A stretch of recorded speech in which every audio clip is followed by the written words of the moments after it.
Halo sobat, kembali lagi di channel Juara Donghua. Kali ini admin akan melanjutkan lagi alur cerita Battle Through the Heavens chapter terbaru. Oke, tanpa berlama-lama langsung saja kita gas ke alurnya. Apakah rasa percaya dirimu cukup besar? Mata An King pun sedikit menyipit ke arah Xiaoyan. Tampaknya, meskipun dia tidak bisa mengidentifikasi asal muasal rasa percaya diri itu, tetapi tidak ada keraguan dalamnya, ia pun berkata, "Aku sungguh tidak bisa memikirkan siapapun yang bisa menyelamatkanmu. Lalu, apakah kamu tidak takut berdiri tegak saat ini?" Faktanya, Xiaoyan tidak tahu siapa lagi yang bisa menyelamatkannya. Jadi mengapa dia berbicara seperti ini? Karena ia hanya ingin menunda waktu untuk kakak laki-lakinya. Dia pun ingin melihat, apakah Suan King benar-benar ingin membunuhnya. Xiaoyan pun benar-benar tidak bisa menduga apa yang akan dia lakukan. Oleh karena itu ia ingin mencoba. Lalu setelah suara An King mereda, Zhou segera menyapa Xiaoyan. Terlihat, luka Xiaoyan pun sudah sembuh sebelum pertempuran dengan Chu Zhuo. Dan kehidupan cloning Zen juga sudah mencapai tingkat keabadian. Faktanya Xiaoyan pun sebagai orang kuat abadi dari kalangan dewa tingkat keempat, bisa terluka parah dan terbunuh dalam satu pukulan hanya dengan satu gerakan tiba-tiba yang melingkupi seluruh tubuhnya dan membuatnya tak berdaya. Lalu pukulan ini juga hampir mengakhiri nyawanya. Saat ini, mata Xiaoyan berubah dan dia tampak menyadari sesuatu yang tidak wajar.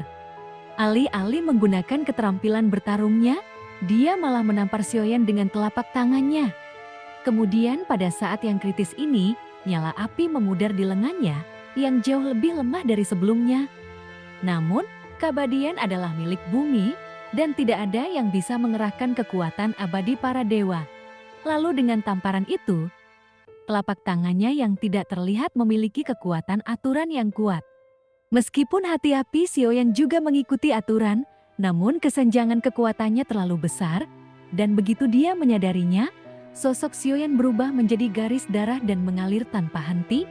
Lalu saat dia mengangkat tangannya, seteguk besar darah tersembur dan wajahnya memucat. Dia menyadari bahwa Yuanshan bintang 5 yang membimbingnya ke bawah, sengaja memilih untuk bertahan. Dan berdasarkan pertarungan sebelumnya, Xiaoyan yakin Sushu pasti akan bertahan. Namun kini dia tidak mengakhiri nyawa Xiaoyan dengan satu pukulan saja. Setelah menghantam mundur Xiaoyan, dia segera menatap ke arah Suan King yang duduk di singgasana. Dia tidak berani membunuh Xiaoyan secara langsung karena takut mendapat kesalahan dari Suan King. Nampak alam telah runtuh dan kekuatan yang diperoleh sebelumnya saat datang padanya hanyalah semacam metode rahasia. Kini, Zhu tidak mengambil tindakan apapun lagi. Dia tidak berani membunuh Xiaoyan sebelum Suan King memberi perintah. An King berkata, "Ayolah, prediksimu salah. Aku khawatir tidak ada yang akan datang menyelamatkanmu dalam situasi ini." Seorang King Xiaodou tidak bisa menebak mana yang benar dan mana yang salah. Namun kamu melakukan ini untuk menunda waktu bagi kelompok saudaramu yang tidak berguna. Apakah ini benar-benar bodoh? Senyuman An King berangsur-angsur menjadi lebih ganas, seolah dia menyadari bahwa dia sedikit malu dan mengusap pipinya. Dia mendapatkan kembali penampilan sebelumnya yang menyendiri. Nampak wajah seorang King menjadi dingin dan dia berbisik, dia benar-benar ingin membunuh Xiaoyan. Kemudian ketika kata-katanya telah berakhir, Xiaoyan pun telah mengumpulkan banyak peralatan kayu. Jika bukan karena Suan King, Zhou pasti sudah lama membunuhnya. Lalu Zhou tiba-tiba membuka mulutnya, dan gelombang suara keluar. Nampak bayangan Tao mengembun di kepala Xiaoyan, dan gelombang suara menyerang, lalu jiwa Xiaoyan berkumpul dan menyebar. Dia pun tidak bisa bergerak, dan jika pukulan ini terjadi, Xiaoyan pasti akan mati dalam kondisinya saat ini. Lalu sosok dewa dengan tangan terkepal menghantam Xiaoyan. Tanpa disadari, menara penyimpanan roh debumu mulai berkedip hidup dan mati. Kemudian saat Xiaoyan mengertakkan gigi dan bersiap untuk menggunakan menara penyimpanan roh debumu, tiba-tiba sesosok muncul di atas kepala Xiaoyan.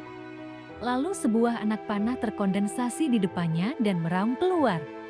Di saat yang sama, telapak tangan Li pun meraih Xiaoyan. Lalu sebuah retakan muncul di sampingnya yang membuat Yan Feng tersadar.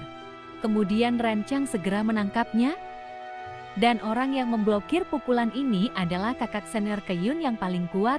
Adik laki-laki, cepat pergi, serahkan tempat ini pada kami. Saya pikir semua kakak laki-laki telah mundur, tetapi sepertinya mereka tidak pernah pergi. Tidak diketahui metode apa yang digunakan untuk memasuki ruang yang diblokir oleh Taiksu. Kemudian, sosok itu terbang keluar, lalu dia menarik Xiaoyan untuk memasuki celah itu. Kemudian retakan itu tiba-tiba bergetar dan runtuh. Saat ini terlihat, Rancang terengah-engah dan sangat cemas hingga dia hampir mengirim Xiaoyan ke dalam celah. Adik laki-laki, jangan takut. Bahkan jika aku bertarung dengan mereka, mereka tidak akan mampu menyentuhmu sama sekali.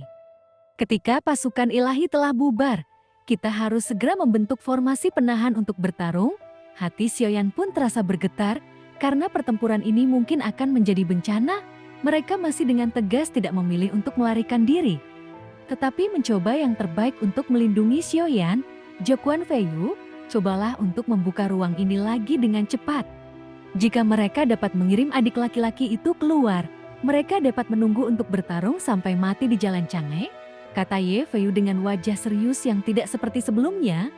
Gesturnya menunjukkan ketegangan yang kuat, dan dia mengeluarkan air mata dan darah untuk membakar jiwa dan membentuk segel gila di angkasa. Kekuatan blokade luar angkasa sangat kuat dan hanya dapat digunakan oleh orang kuat dari sekte keempat.